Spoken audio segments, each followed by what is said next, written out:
Now let us learn about what happens with the shofar. Says the Rebbe, little did you know. I mean, you probably had some sort of an inkling. You hear the shofar sounded, something goes on. It's not exactly the same thing as listening to Louis Armstrong or something like that, or Miles Davis. They also played very well the trumpet. They were much bigger experts than the rabbi who stands up and, even though it takes expertise to sound the shofar, there's no doubt about it. But nothing like one of these, expert jazz trumpet players or something like that. Fantastic. It's a different instrument. It's a different thing. Right. So, but somehow or other, this sounding the shofar arouses something in the hearts of the Jewish people when they hear it. The shofar doesn't. You would never say that about a trumpet. You might say the music that comes out of the trumpet. Right. Whoever wrote that music moves it. That's right. You would never say the trumpet itself. Right. But a shofar. If someone would stand on stage and he would say, not only that, when you sound the shofar, it's basically the same thing everywhere in the world. It's the same melody.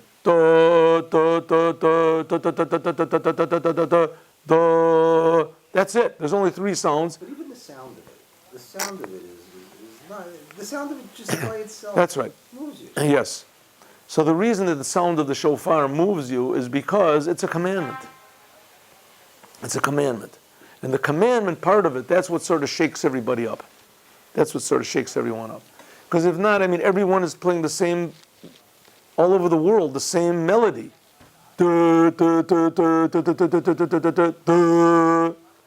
Right? They've been doing that for 3,300 years. Jewish people. And if we want to count from the beginning of time, Abraham, from Adam, there was a commandment. Anyway, let's say from the time the Torah was given. The Torah was given 3,300, whatever it is, 30 years ago. So the Jews have been doing this non-stop, 3,300 years. They've been doing it in concentration camps, and they've been doing it on the way being expelled from this country and from that country, sounding the shofar. They've been smuggling shofars and sounding the shofar. So what does the shofar do? So says the Rebbe, basically there's three things in the shofar. There's other sikhs that talk about other aspects of the shofar. But here we're talking about what does the shofar do? Number one, the shofar is a commandment. We're doing what God commanded. Number two, the shofar has an effect on God. It reveals something that was hidden. It reveals, like all the commandments, all the commandments make what we call a change and reveal certain aspects of godliness that are hidden. They reveal. And so it is also with the shofar. The shofar builds this aspect of God's kingship. Malchut. So it has this sort of effect on God, if you want to call it. But what type of effect does it have? It reveals what's hidden. God wants to be. But then the shofar is something, and this we'll have to understand. The shofar is something in a way that none of the other commandments do. And the shofar arouses the essence of God's desire to be a king. God's desire to be a king. We talked about this before. There's a thing in the world called idolatry. Idolatry, very popular idolatry. Right? Religious people, they believe almost all the religions in the world are idolatry.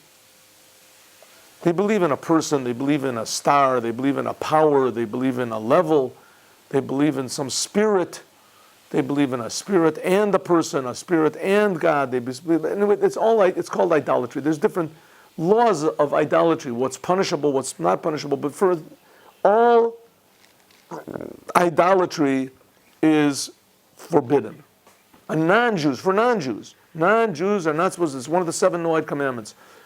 Non-Jews are supposed to worship only the Creator who's creating them. It's pretty good. God is creating everybody. He's creating everyone. Why not worship Him? He's infinitely close to you. Worship. Why worship a man? Why worship a person, a star, a koa, an imaginary force? But a person could say, why should I worship God? God isn't God. He's too high. So he says, no. There's what's called the 10 Sefirot. The 10 Sefirot are called the secret of faith. We've talked about this before. That's what it means, man is created in God's image. When we do the commandments, God reacts. So here we're saying God reacts in a couple of ways. One way that God reacts is that it builds up, so to speak. It builds up. When we do a commandment, it builds up, it fortifies, it reveals God's hidden personality. But says the Rebbe, but when the shofar is something else. The shofar is a little bit different.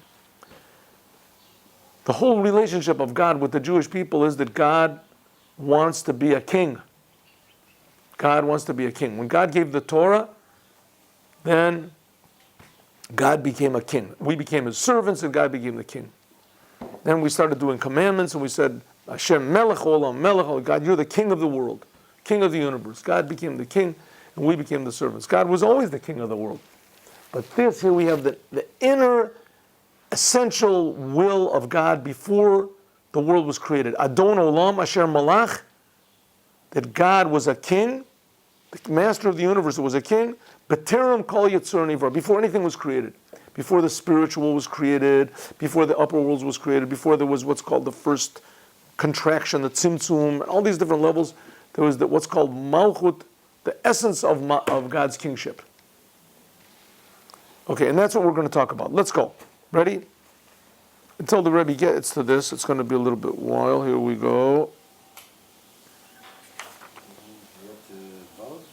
We're up to Vav, I think. Did we finish A?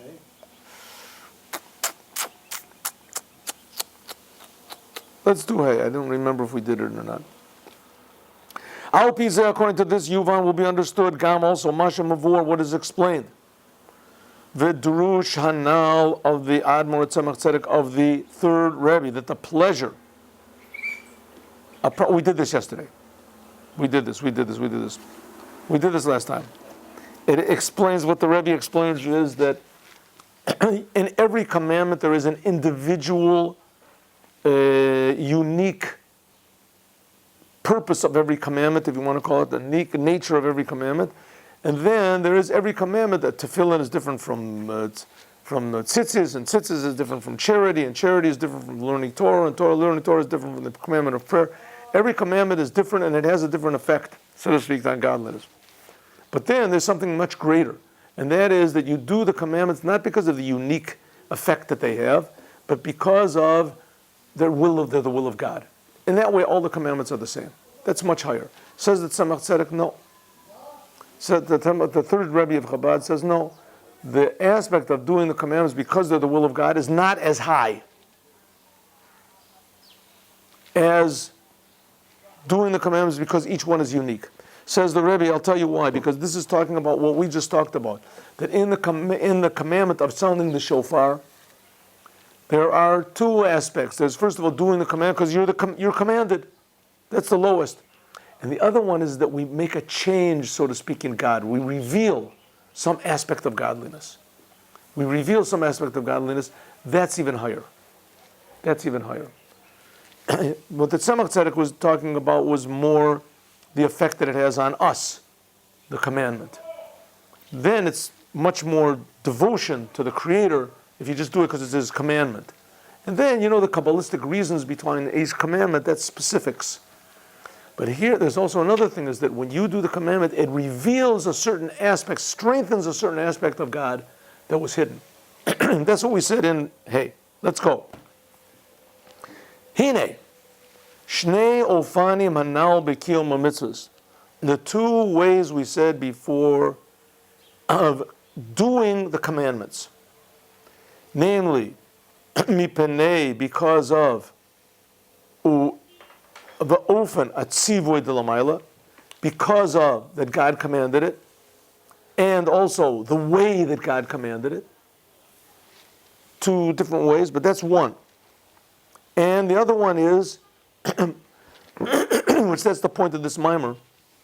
The third way is hachiru shenase al yedei Yisrael, that the Jews, when they do a commandment, it affects somehow or other the essence of God, a new thing.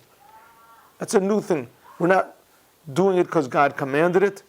We're not doing, of course, because God commanded, but we're doing it because it's a commandment to us. God wants us to do it. We're not doing it because we're arousing some aspect of God. Why are we doing it? for no reason at all. We're Jews. We're Jews. We know that's what God wants. We know that, but that what's being aroused is the essence of our soul. And that's, like I told you the story about Rabbi Mengel and his father. That's in a time when you don't even have to do the commandment. You're in Auschwitz or, God forbid, someplace where you're exempt from doing the commandments. You don't have to do the commandments. To do the commandments, you're going to endanger your life, right? You're not doing the commandment because God commanded you, because God's not commanding you in such a situation. You don't have to do the commandment. You're not doing it in order to arouse certain aspects of godliness, right? Because you're concerned with saving your life. That's primary. In Judaism, save your life, except for 3 situations. Why do you do the commandments? Because you're a Jew. Because you're a Jew. That affects you. Do it from the essence of your being. You're willing to give your life to do the commandments. That's called a chidush. That's a novelty. That the Jewish people are able to totally defy nature, even their own nature, just to do the commandments. That arouses God also to change his nature. Ham kamuvan gam mitzvahs tekiyah shofar. This is also in the commandment of the sounding of the shofar. And we'll see, especially in the sounding of the shofar. Da'agam shegam inyan aprati the shofar. Even though that this individual, special aspect of the shofar that comes from this commandment, hu lamayla mimedira b'hagbala. Even though this aspect of the shofar, which is a commandment, is above any limitation. Ta'av shagar b'mitzvah tekiyat shofar yeshiur umida. Even though that, on the other hand, the commandment of sounding the shofar is measured. It's a measure. It's a certain amount. A shofar has to be bigger than the size of your hand. Shofar can't have a crack in it that goes, vertically down the length of the shofar. Kibarova mitzvah, like all the commandments have some sort of a limit to them. Majority of them. Benogea lemispar kolot, and also how you sound the shofar. The ofene kolot, how many blasts, sounds you have to make, and how you make the sounds. Hari inyano atochan v'akavana the mitzvah zu. The whole purpose of this commandment is ha'avodah shalamayla mimedida v'hagbala. Serving God in a way which is above limitation. Kiyadua, the inyan tekiyat shofar, that the whole topic of what is the sounding of the shofar, unlike the other commandments, the shofar is tza'aka, a screaming out, me'umka daliba, from the depth of one's heart, shalamayla mimedida v'hagbala, which is above any limitation of the intellect. And as a person, when he sounds the shofar, it's as though he's giving his life. He doesn't care about what was, he doesn't care about what's going to be. Now he is doing the commandment. That's the essence of the soul of every Jew. That's what every Jew wants in the essence of his soul. He does the commandment only because it's the truth. Bechinat bakol miodecha. That's the level which is called, in the Torah, it says in Shema Yisrael that you have to love God. You should love God. It's a commandment to love God with all of your heart, with all of your soul, and all of your being. This is this level of all of your being. They translated all of your might. That's the screaming out of the shofar. That sound of the shofar that sounded, that's the screaming out of the heart of every single Jew. How much more so, the shofar shalomayla. It's the shofar that we evoke by means of our sounding. That is caused by means of the sounding of the shofar of man. Which is above any limitation. When you do a commandment, like we said before, God reacts to that commandment. Right? We said God reacts to that commandment. Same thing with the sounding of the shofar. When I call out, sound the shofar from a narrow place, the end of the shofar in the whole world is a narrow place. So Hashem answers us in a wide way. For sure, that wide way, if we're screaming out to God, the shofar is supposed to be from the essence of our heart.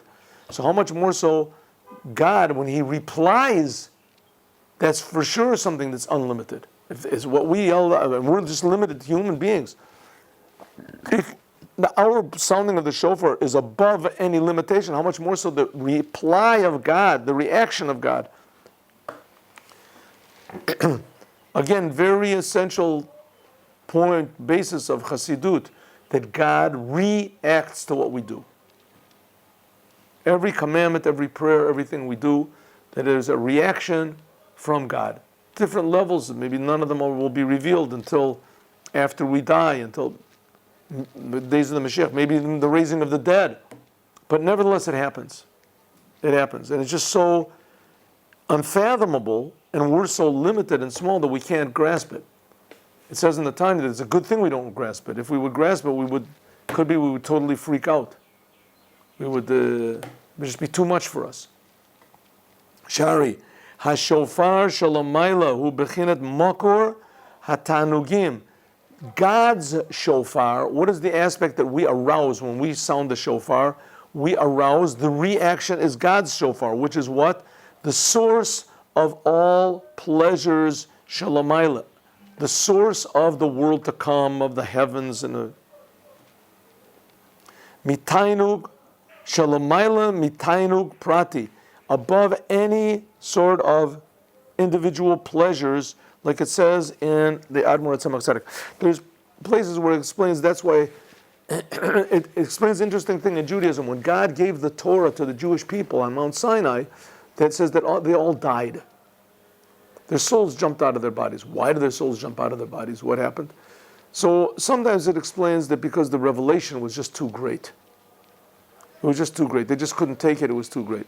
But other places explains what exactly that means, the revelation was too great. It was such an intense pleasure was revealed. The essence of life. Right? If a person wants to be alive, if you're happy when you see, you have your son or whatever, he falls into a pit, God forbid, and nobody knows what happened. He just, all of a sudden, he just comes out alive. And he just said, oh, you're so happy, you were so worried, right? To be alive, it's such an amazing pleasure just to be alive. We take it for granted. We take it for granted, we're alive all the time, big deal. Some people are disgusted, some people even put an end to their lives. Couldn't it also have been a fear? I'm sorry? Couldn't it also have been a fear that their souls left their bodies because they were scared? Right, sometimes it is explained that the revelation on Mount Sinai was so intense and so scary, right, that they died from fright. Imagine if you were to see an angel, right. You'd be terrified. Usually though, according to Chassidut, it doesn't explain it that way though. I mean, listen, the giving of the Torah was mipi hagvura. Hagvura, God is the gvura, He's the Almighty. When you feel the Almighty, it's just frightening. The mountain shook, was covered with fire. Sure, all sorts of this. But in Chassidut, it doesn't explain that way. The Chassidut explains that at Mount Sinai, it says that the Jewish people said, we'll take the Yeshiva, we'll take it because of God's love. Kaf aleim har kegigit, that God shined them so much love. And in other places, it explains that it's because of the pleasure. It was so pleasurable that the Jews realized that such pleasure your personality can't grasp such pleasure. I mean, you see what people are willing to do for drugs and for all these crazy things. People get, addicted to them, and just for a certain little pleasure. It's like those experiments that they made with the rats. I forget who did it. That they put electrodes in rats to stimulate the pleasure center of a rat, right? The pleasure center of food and the pleasure center of sex. And they put it in this rat's head. And the rat, to the degree he would press this little lever, and sometimes he had to press it 10 times, and sometimes 50 times. And then, and after a while, he realized that it wasn't. Then he would go to the other side, and he would press this other. Anyway, that he would ignore real food, and real, a mate.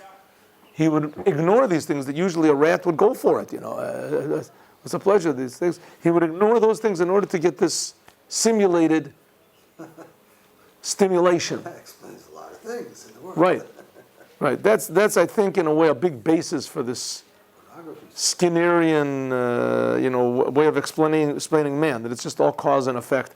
The fact is the body has a tremendous effect on this. Pleasure, people go for pleasure, they go berserk.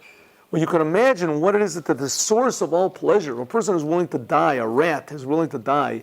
I mean, a rat doesn't have much more in life than pleasure. That's all he's got pretty much, right?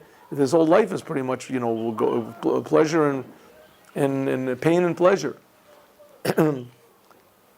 What he goes for, a rat is willing to die in order just to get pleasure. Well, we see that that's what happens with people also. Well, we can imagine what happens if at Mount Sinai was the source.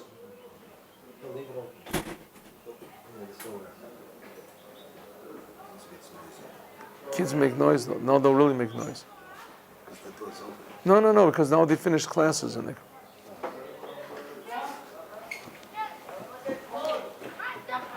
If you want, we'll take a 1-minute break and bring out. Oh, let's turn on the air conditioner. We didn't think of that.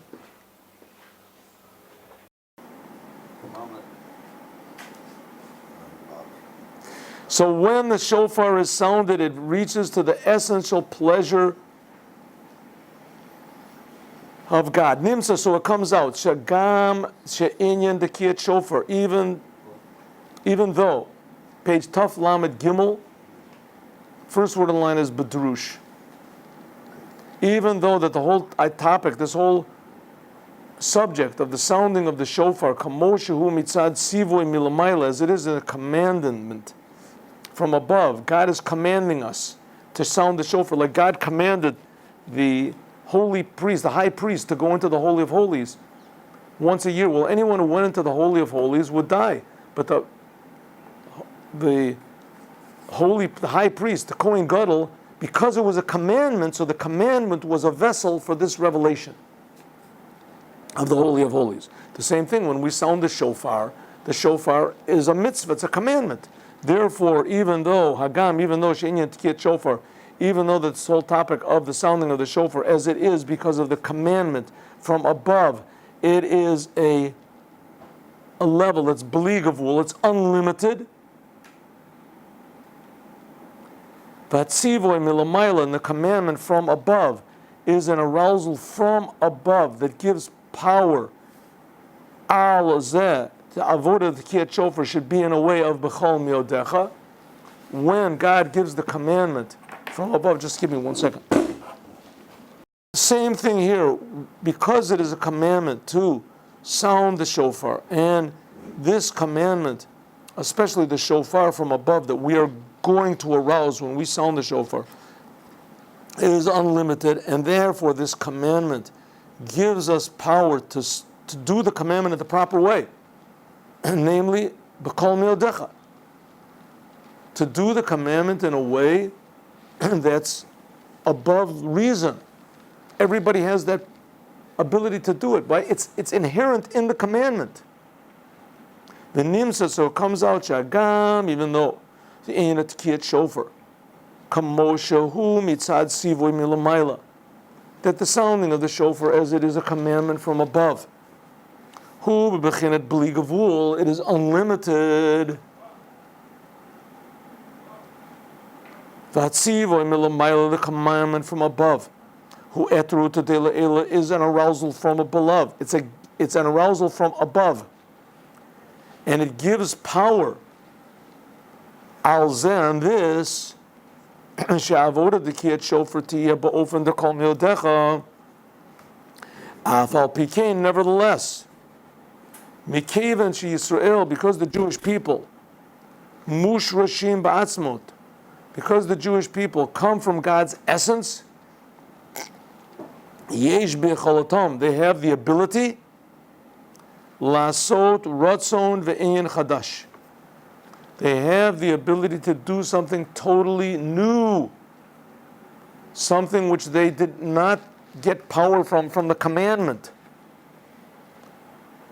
Hamshachat ratzon muchlat ba'atzmuto, arousing God's essential will from His essence. Shehu kamuvan lamayla gam mimakor tanugim, which is higher even from this level, which is God is the source of all pleasures.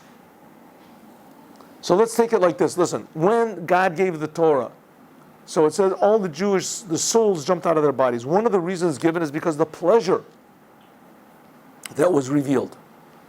That's why in the whole Bible, the Jewish Bible, there is no other Bible. It's not mentioned going to heaven or going to hell. Even the curses, we just finished last week learning about the curses.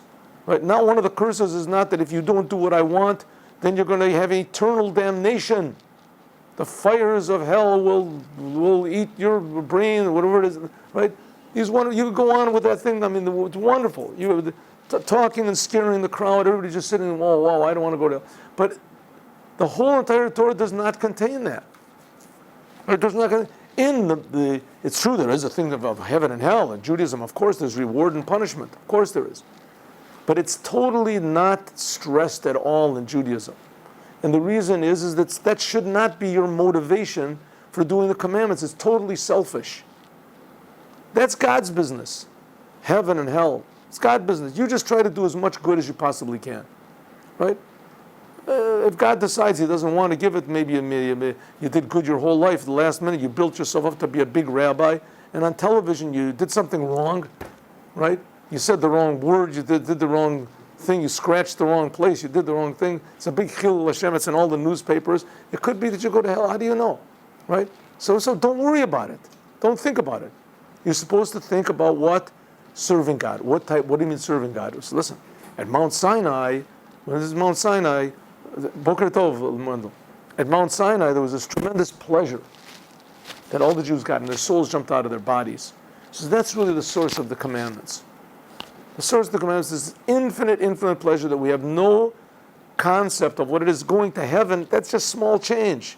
That's just a little ray. It's called Ziv Mia Shekhinah. It's called a ray of the Shekhinah. It's explained in, what is it, in chapter 4? I think. Just a ray of the Shekhinah.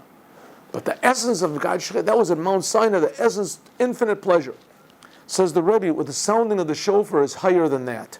It's above pleasure. It's above anything that you can relate to. It's the essence of God's will. And that, amazingly enough, is what we arouse or we reveal. It's not called reveal, I guess, arouse. When we sound the shofar. Something new. Something new that wasn't even there at Mount Sinai. A new, totally new level. That's what it says, higher. המשך הרצון מוחלט בעצמותו, חדש, המשך הרצון מוחלט בעצמותו, שהוא כמובן למעלה, it is above also all the levels of pleasure. What is this level? What is this level that's above pleasure? This is what's called making God a king. This is the idea of making me rule over you.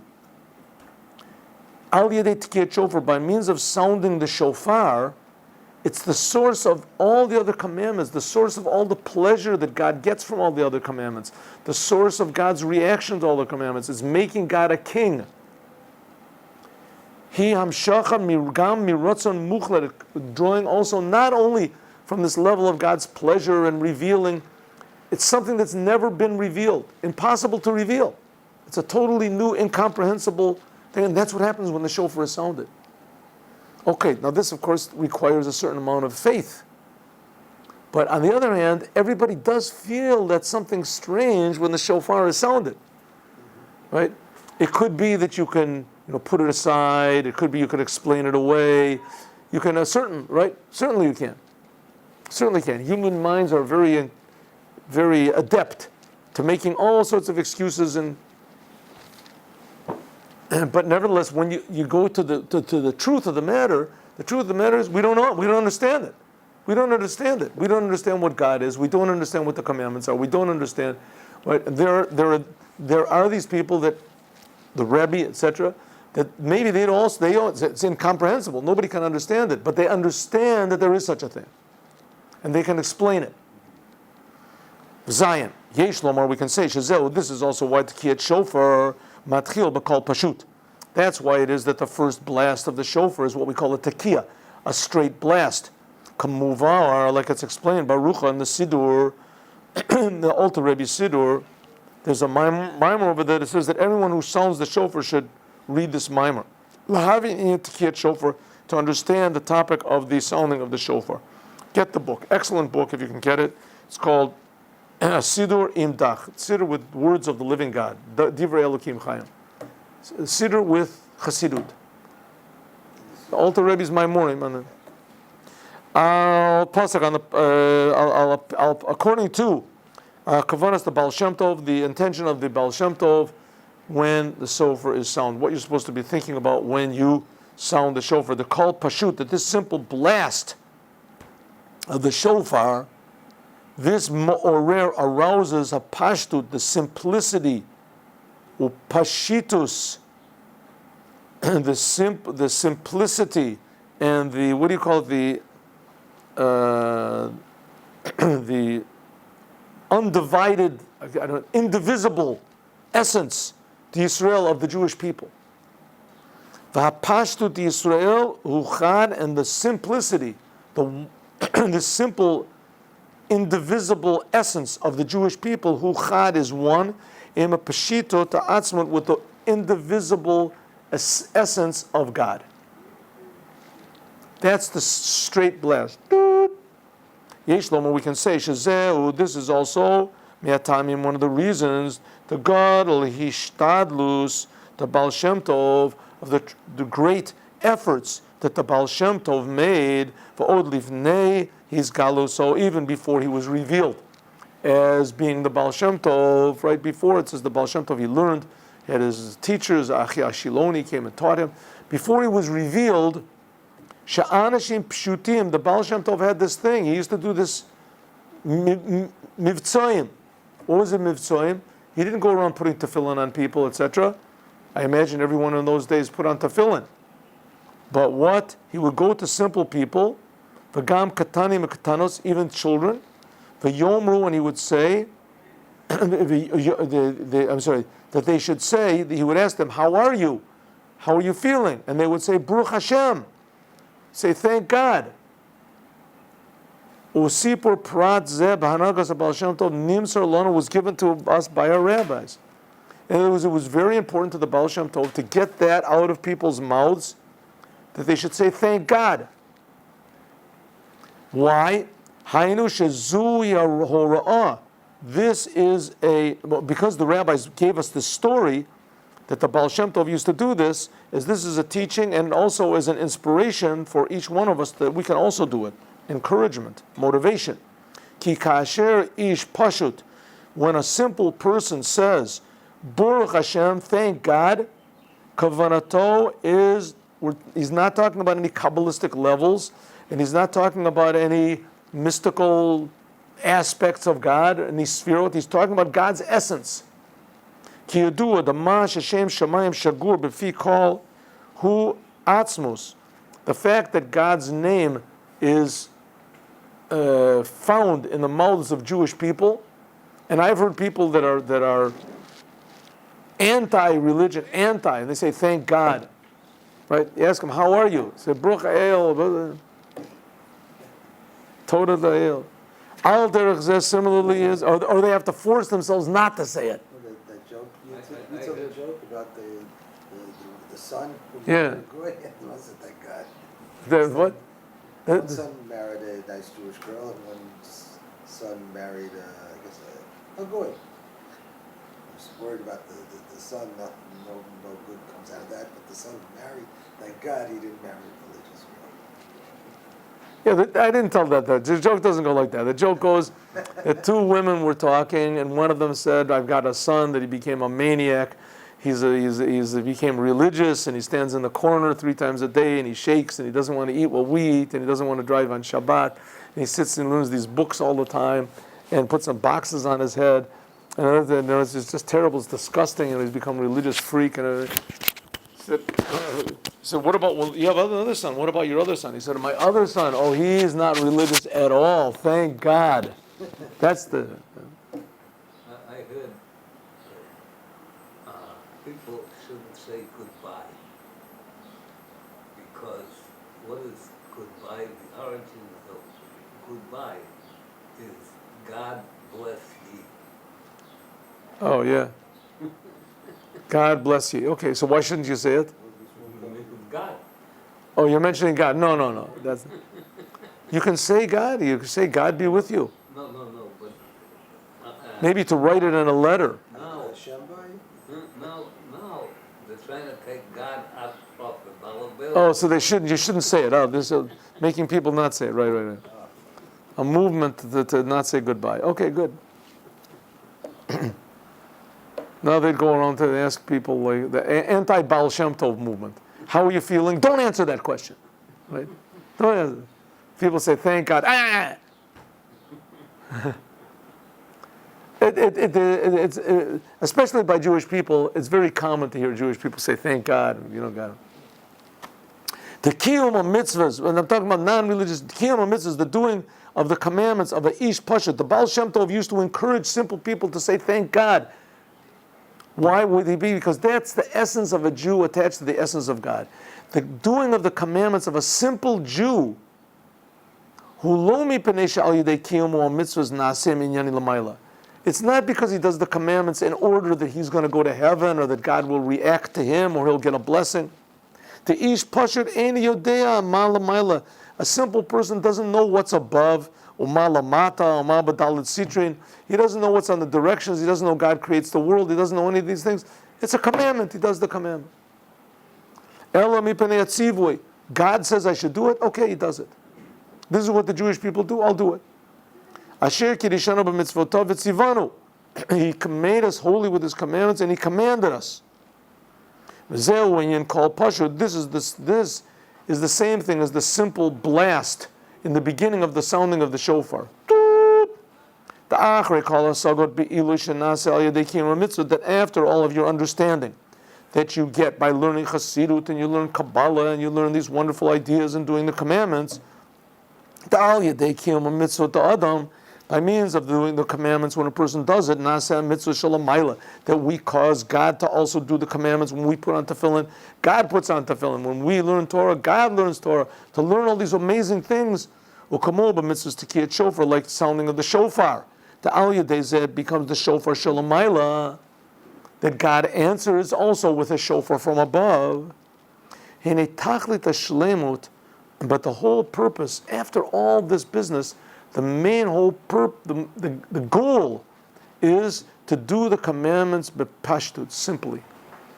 That's what it says. Moses, who knew God like Moses? I mean, Moses was up on Mount Sinai. Who knows what was going on up there? Right? God was giving the Torah. He said he was the most humble person in the world. It made him humble. To do the commandments simply, we have no idea what's going on when we do the commandments. That's the same thing when it says that the end was in the beginning, and the beginning is found only in the end. The kamosha techilat avoda, just like the beginning of this is pashtut, al derech zehu b'gam b'gomor. Just like the beginning of service, when a person is a young child and he starts doing the commandments, he does it in simply. So it should be also after you've learned all this Kabbalah and stuff like that. That's what it should be. By means of this, you become one with the simple essence. You can see this a lot of times, like, you have the president of the United States or somebody, a person who wants to be the president of the United States. What is he? Sure, he's good with children. Children like him. Ooh, this is a good thing, right? He sees a child, picks up the child. You see that then the child's not going to vote for him. He's not going to. But he sees the simplicity of the child, and it arouses something simple inside of him. Says, oh, this is a good person. This is a good man. But it might be he's going to be a terrible president. Could be he doesn't know how to stand under pressure. He doesn't know how to. But it shows this is like his essence. It shows he's a good person. Right? It shows he cares. Right? It shows that's his essence. Above his intelligence and above his abilities and above his record and above his this, you see something genuine that's over there. Right? Other people say, kid, you bother me. Get out of here. Right? Keep that kid quiet. Right? So as you see the simplicity, the arousing the simplicity of in being a president of the United States, you don't have to be a nice guy. It just shows a nice thing. But in Judaism, it's very important simplicity. Says the Rebbe, in fact, that is the essence of simplicity. It's the beginning and it's the goal of simplicity. And that's the simple blast of the shofar, which arouses the simple essence of God to be a king, Adon Olam Asher Malach, that God is the master of the universe that ruled, that was the king before anything was created. That is aroused by the sounding of the shofar, as we'll talk about more, God willing, tomorrow.